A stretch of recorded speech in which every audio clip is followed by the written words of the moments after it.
Once again, warm welcomes to all of you to our official YouTube channel of Mahatma Gandhi शिक्षण संस्थान। एक बार फिर आप सभी का स्वागत है। And this is civics for standard 7 part 2। Part 1 की वीडियो ऑलरेडी प्ले लिस्ट में है। यदि अभी तक आपने नहीं देखा है तो आप जाएं और प्ले लिस्ट में पार्ट 1 की वीडियो देखें। डेमोक्रेसी के बारे में फर्स्ट चैप्टर भी दिया हुआ है। Second chapter is also given and discussed about democracy and our chapter's name is pillars of democracy. Here we have to study about the wise leadership and the sound public opinion. एक बार फिर हम आपको बता दें बेटा कि video को लाइक शेयर और सब्सक्राइब करना ना भूलें। बगल में बेल आइकन होगी उसको प्रेस कर दें ताकि हमारे सारे वीडियो का नोटिफिकेशन आपको टाइम टू टाइम जाती रहे। Without wasting my time I am going to discuss over the topic over here that is wise leadership. एक अच्छे डेमोक्रेसी के लिए बुद्धिमान नेता का होना बहुत जरूरी होता है। It is the features. हम लोग क्या पढ़ रहे हैं? Features of democracy. Last class में हम लोगों ने पढ़ा था इनलाइटेन सिटीजन्स के बारे में, फीचर्स ऑफ डेमोक्रेसी। आज हम लोग क्या पढ़ रहे हैं? Wise leadership and sound public opinion. Sir, wise leadership में अगर जाने तो लीडर्स जो भी हमारे देश में है या किसी भी देश में है तो उसका वाइज होना बहुत जरूरी है, बुद्धिमान होना बहुत जरूरी है, इंटेलेक्चुअल होना बहुत जरूरी है। यदि वो इंटेलेक्चुअल है हमारे देश की डेवलपमेंट में उसका रोल बहुत इंपॉर्टेंट हो सकता है। As we are getting, India is a vast country. Bharat एक डाइवर्स नेशन है बेटा। Diverse nation I mean to say यहाँ हिंदू रहते हैं, मुस्लिम रहते हैं, सिख रहते हैं, क्रिश्चियन रहते हैं, अलग अलग धर्मों के मानने वाले लोग हैं, अलग अलग कल्चर को फॉलो करने वाले लोग हैं। मतलब बहुत बड़ी डाइवर्सिटी है भारत में। और अमंग देम हमारी सोसाइटी को अच्छे से चलाने के लिए एक अच्छा लीडर चाहिए। क्योंकि लीडर क्या करेगा? लेजिस्लेचर को रिप्रेजेंट करता है। हमारे मुख्यमंत्री के यहाँ हमारे लीडर्स हैं, प्रधानमंत्री जी के यहाँ लीडर्स हैं, कैबिनेट उनकी कैबिनेट में लीडर्स हैं, मुख्यमंत्री जी के कैबिनेट में लीडर्स हैं। और यदि वो उनको हम लोग लॉज मेकर कहते हैं। क्या कहते हैं बेटा? Laws maker. अच्छे नेता रहेंगे, अच्छे लीडर्स रहेंगे तो अच्छे लॉज बनाएंगे। अगर नेता ही मूर्ख हो गए, नेता को ही अच्छी ज्ञान नहीं रह पाई तो अच्छे लॉज नहीं बना पाएंगे। ऑब्वियसली अगर अच्छी लॉज नहीं बनी तो समाज में जो बुराइयां हैं वो समाप्त नहीं होगी। समाज में जो अमीर और गरीब के बीच खाई है वो समाप्त नहीं होगी। समाज में जो इनइक्वालिटीज है वो दूर नहीं की जा सकती है। इन सब के लिए समाज अच्छे से चल नहीं पाएगा और सोसाइटी से ही बेस है।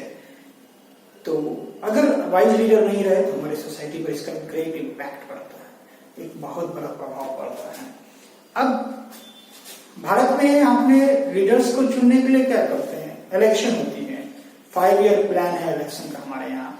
अगर आपसे कोई पूछेगा कि 5 ईयर प्लान इलेक्शन का कहां से लिया गया है या गवर्नमेंट की 5 ईयर प्लान जो है वो कहां से ली गई है, तो आयरलैंड से ली गई है। कहां से ली गई बेटा? आयरलैंड से। तो हमारे यहाँ जो 5 ईयर प्लान है कॉन्स्टिट्यूशन में जो लिखा गया है वो आयरलैंड के कॉन्स्टिट्यूशन से लिया गया है। उसी के कॉन्स्टिट्यूशन के बाद से हमारे कॉन्स्टिट्यूशन में मेंशन किया गया कि हमारे देश में भी 5 ईयर प्लान ही रहेगी और उसी 5 ईयर प्लान के मुताबिक हमारा देश रन ओवर करेगी।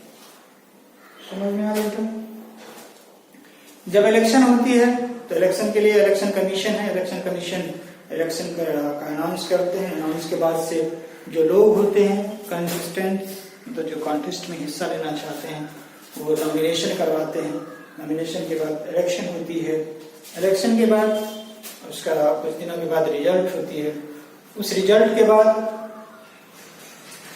जो मेजोरिटी होता है, मेजोरिटी मतलब 50% से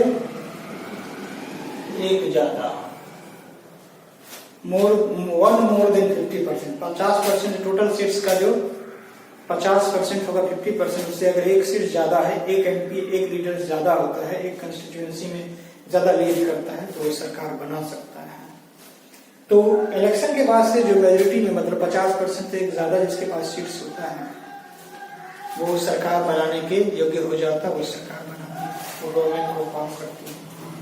दूसरी बात, बहुत सारे ऐसे केसेस आते हैं जब 50% से एक सीट ज्यादा सबको नहीं मिल पाती, मतलब किसी को नहीं मिल पाती, तो इसमें मेजोरिटी कोई नहीं, किसी को मेजोरिटी नहीं मिली।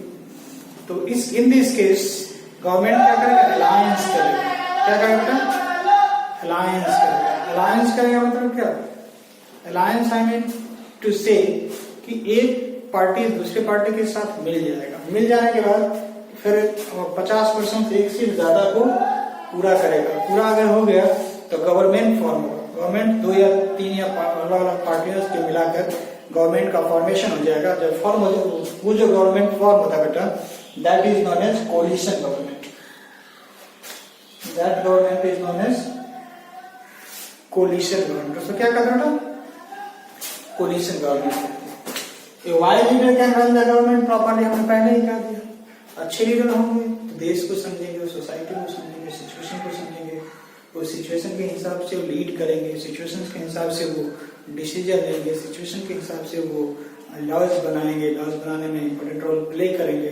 और अगर वाइज लीडर नहीं होंगे तो ऑब्वियसली प्रॉब्लम हो जाएगी। चुनाव जब होता है तो हम लोग जनता के पास ये पूरा पावर होती है कि हम अपने मुताबिक ही अपने लीडर को चुने। और अपने मुताबिक यदि लीडर को हम चुनते हैं तो अच्छे लीडर को चुनने की हमारी हमेशा आकांक्षाएं होती है। और हमें ये कहना भी चाहिए, अगर लोग इनलाइटेन होंगे, मतलब इंटेलेक्चुअल लोग यदि होंगे, इनलाइटेन के बारे में हम लोग पिछले वीडियो में पढ़े हैं, अगर लोग अच्छे होंगे मतलब पढ़े लिखे होंगे, शिक्षित होंगे, वो वाइज होंगे तो अपने नेता को भी अच्छे ही चुनेंगे। और यदि अच्छे नेता चुने गए तो अच्छी लीड करेगी, समाज अच्छी होगी, डेवलप्ड होगा। और यदि अच्छे नहीं होंगे, इंटेलेक्चुअल नहीं होंगे, नेता अच्छे नहीं चुनाएंगे, समाज में डेवलपमेंट नहीं होगी। कहीं ना कहीं हमारी सोसाइटी से ही जुड़ी हुई डेमोक्रेसी का पिलर है ये सबका। मतलब पहला पिलर के बारे में क्या पढ़े थे, इनलाइटेड पीपल होना चाहिए, इंटेलेक्चुअल लोग होने चाहिए, समझदार लोग होने चाहिए, शिक्षित लोग, एजुकेटेड पीपल होना चाहिए। दूसरा क्या चीज पढ़ रहे हैं, वाइज लीडरशिप होना चाहिए, मतलब जो लीडरशिप है वो वाइज होना चाहिए, बुद्धिमान होना चाहिए, ज्ञान। And next topic is sound public opinion, मतलब जो हमारी ओपिनियन है, हमारी जो बातें हैं वो पूरी तरह साउंड होना चाहिए, मतलब मजबूत होनी चाहिए। ऐसा नहीं कि एक व्यक्ति आवाज उठा रहे हैं बुराई के खिलाफ और सब बाकी बैठे हुए हैं। ओपिनियन हमारी बुलंद होनी चाहिए, स्ट्रांग होनी चाहिए। Thereafter the result also it comes out strong. Okay, अब एक व्यक्ति की ओपिनियन से समाज की ओपिनियन, समाज नहीं चल सकती। एक मेजोरिटी की ओपिनियन आपके साथ होनी चाहिए, तभी समाज चल पाएगी। It is as decision making mechanism. ये क्या है, हमारी डिसीजन मेकिंग मैकेनिज्म। तो sir democracy grants the right to formulate sound public opinion, मतलब कि पब्लिक ओपिनियन को साउंड बनाने के लिए डेमोक्रेसी ग्रांट करती है, ऑर्डर देती है, डेमोक्रेसी प्रोवाइड्स करती है, डेमोक्रेसी हमको राइट्स देती है कॉन्स्टिट्यूशन के हिसाब से कि हम अपने ओपिनियन को रख सकें। आपके मन में कुछ भी ओपिनियन है तो सरकार के सामने रख सकते हैं, लेकिन आपकी ओपिनियन तभी मानी जाएगी जब समाज के लिए अच्छी हो, समाज के और भी लोग आपके साथ हों, वास्तव में वो परफेक्ट होना चाहिए तब। तो आपकी ओपिनियन जो है, अगर कोई बुराइयां हो रही है, सरकार भी गलत स्टेप ले रही है, या कुछ और भी कई कारण हो सकते हैं, तो आप अपने ओपिनियन को रख सकते हैं। ऐसा हमें डेमोक्रेसी राइट्स देती है। No democratic government can ignore public opinion. अगर कोई पब्लिक ओपिनियन आ गई, कह दिया कि हमारे मोहल्ला में सैनिटेशन ठीक से नहीं हो पा रही है, स्टेडियम को स्टैब्लिश कीजिए, गंदगी सफाई नहीं हो पा रही है, सड़कों पर सफाई नहीं किया जा रहा है, तो ये एक साउंड ओपिनियन है और उस पर गवर्नमेंट उसको इग्नोर नहीं कर सकता। इग्नोर करेगा तो बिल्कुल अगले 5 वर्ष के बाद तो फिर आने वाला उसका वक्त ना, फिर हमारे पास आएंगे कि मेरे हाथ छाप है, या फिर हमारे कुछ भी छाप है, कमल छाप है, कलम छाप है, पंखा छाप है, कुछ भी हमको वोट दीजिए। तो in that time people can decide, उसको रिमूव कर सकते हैं।